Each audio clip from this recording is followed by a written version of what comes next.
Right, good morning. I'm out on a little jaunt today. Got the new GR exhaust on, or whatever. And,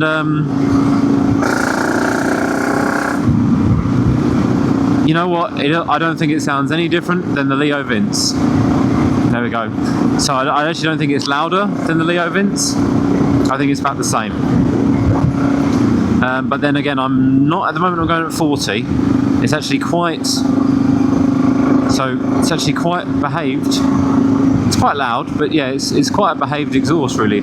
I thought it'd be obnoxiously loud. I'm not wearing earplugs at the moment. I just wanted to see what the raw power is, because I know what this bike sounds like without. I've had it long enough. I've had this bike 10 years now, and that Leo Vince lasted 10 years, and it probably would have lasted longer if certain incidences didn't happen, like this and loads others. I'm not going back through all the footage. There's 10 years of footage of this bike for me to find them drops.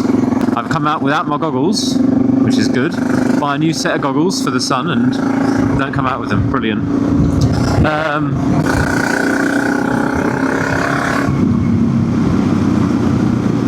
I'll take this on dual carriageway. Still have a feel about on dual carriageways. It did pop and bang a bit when I first took it out for the first couple of miles. But hopefully it's just going to settle down. Oh, my fuel light's just come on. What? Fuel light came on at 120? Oh yeah, I guess last tank of fuel I put in this was the blinking 5. So E10, so yeah, 128 miles to the fuel light come on. So I get worse MPG on this bike with the blinking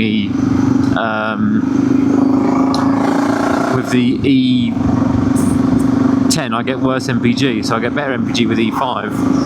I haven't costed out to what is money efficient, but the petrol station I went to didn't have any, so I put some in. So okay, I'll fill up later today. I know that I can go at least 40 miles on reserve, so I'm fine with that. The majority of my riding is spent on roads like these, so around the 40-50 mile an hour mark. I want to go a little bit easier today. There's a bit of leaves on the ground and all that. There's a noticeable difference, because on the old exhaust, when I accelerated, it came loose. I mean, it was tight as on as it could, but it did rattle around, and I reckon that was removing its back pressure, so it was actually giving me a slightly lumpy response. So what I was doing is I'm padding out the exhaust with heat tape. Now that only lasted for about 500 to 1,000 miles, and I had to redo it. I had to take the exhaust off, repack it, re-put it on. And on the last trip I was coming back and I was like, oh, it's gone again, and I was like, oh well, another 100 miles to home, but still it was gone. So I was like, okay, I'm gonna have to get a new exhaust now. So yeah, I've got this. I didn't really want to do it, but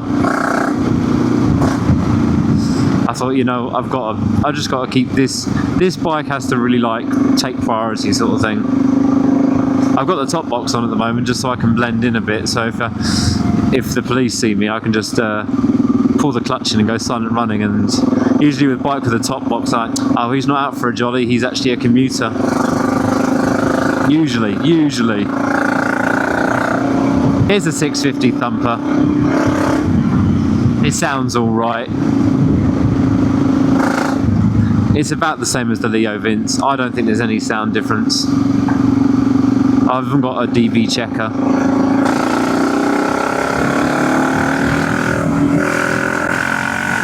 Yeah, that's exactly the same note. Exactly the same. That's good. So I thought it'd be louder. It's not. That's absolutely fine. Now I wonder if this road is flooded because we had some heavy rain.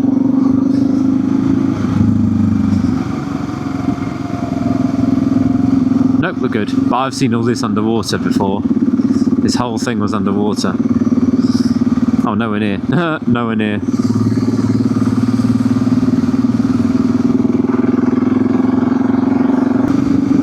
Three, 2, 1.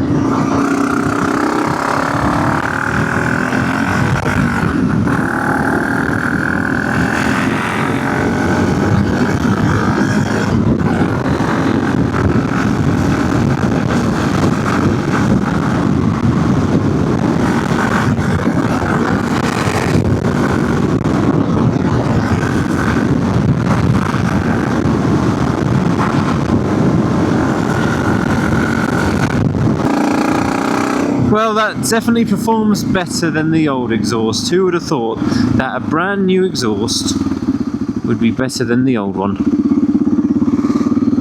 Oh, someone's run out of petrol. Speaking of which, I need to go get some. Oh yeah, by the way, this exhaust, no catalytic converter by the way with this exhaust. So you're decatting your motorcycle in the UK. It's now about, do your research. I always say to everyone, don't believe what you read online. So do your research, go online, read it online, do your research. But basically, the exhaust, you're allowed to decat motorcycles pre-2016. I believe, like I think, if I recall correctly, 2016. I might put it on the screen if I'm correct. But yeah, 2016 onwards or something, you're not meant to decat them.